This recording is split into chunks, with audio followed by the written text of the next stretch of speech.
Hello, and welcome to Create With Us. My name is Jacqueline, and I'm the Community Science Outreach Coordinator for the Pacific Grove Museum of Natural History. Today on Create With Us, we're going to be learning about spider webs. Now, on Bug Out with Bree has been teaching us about the different types of spiders and spider-like organisms that we can find in and around our homes. In the world, there's about 45,000 different types of spiders. And in California, 66 unique species are found here. Now, with all of those different types of spiders, there are different types of webs that these spiders make. A spider web is a structure that is made by a spider to help catch its prey. Spiders have a special silk-like material that they produce that they use to build their webs. Now, all spiders produce silk, but not all spiders make webs. Are you ready to learn about the different types of webs that are made? The most common spider web, the orb or spiral spider web, is what you usually think of when you think of a spider web. It's symmetrical and round and usually is a pretty pattern. These are found outdoors in open spaces between shrubs and trees. Now, the orb spiders usually use 2 to 3 different types of silk when designing and building their webs. Another type of spider web is the cob or tangle web. Now, cobwebs usually look like they're abandoned or haphazardly put together, but they're fully functioning webs that can be found usually in the ceiling or attic of your home. These webs are made and used by common house spiders and even black widows.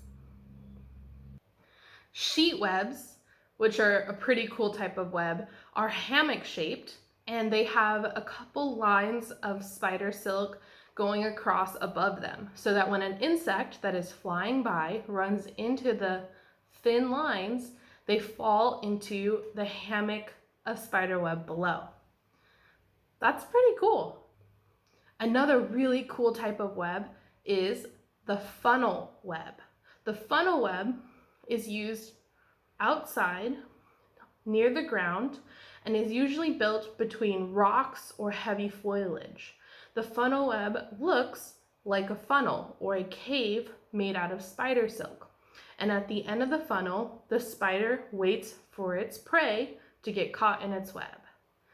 Now, that's only a few of the spider webs that can be found around here. Now, today we're going to make our very own spider webs. Are you ready to get started? Fantastic. So, to make your very own spider web, all you're going to need is a paper plate. Mine has fall leaves on it, scissors, a hole punch, some yarn or twine, and you can use pipe cleaners to make your very own spider. Or you can print out the spiders that I've attached to the instructions of this craft. You will also need an adult's help. The first thing that we're going to do to make our spider web is we are going to put hole punches around the circumference of our paper plate.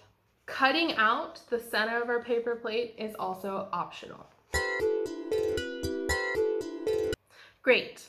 So like I said, you can cut out the center and have your hole punches around the edge. This is also a good way to use paper plates when making wreaths for future crafts. Or you can keep your center intact with your hole punches around. And I'm going to make my web using this version. Just another quick fun tip, all of the hole punches that are made from your craft can be used as eco-friendly confetti to put in greeting cards or any other kind of fall decor that you might be thinking about. So that's just another way to reuse something from this craft for future crafts. Now that all of our holes are made, you're going to go ahead and pick out your favorite color yarn or twine. And this is a great activity for younger kids who need help practicing their motor skills. You're going to make sure that your twine is nice and loose, and we're going to just feed our twine through our holes in a zigzagging pattern. And the idea is that each of your hole punches will be filled by your yarn. Okay? Now when you think you have enough yarn, you can tie it to one end so that you can make sure that it stays nice and taut as you are building your web.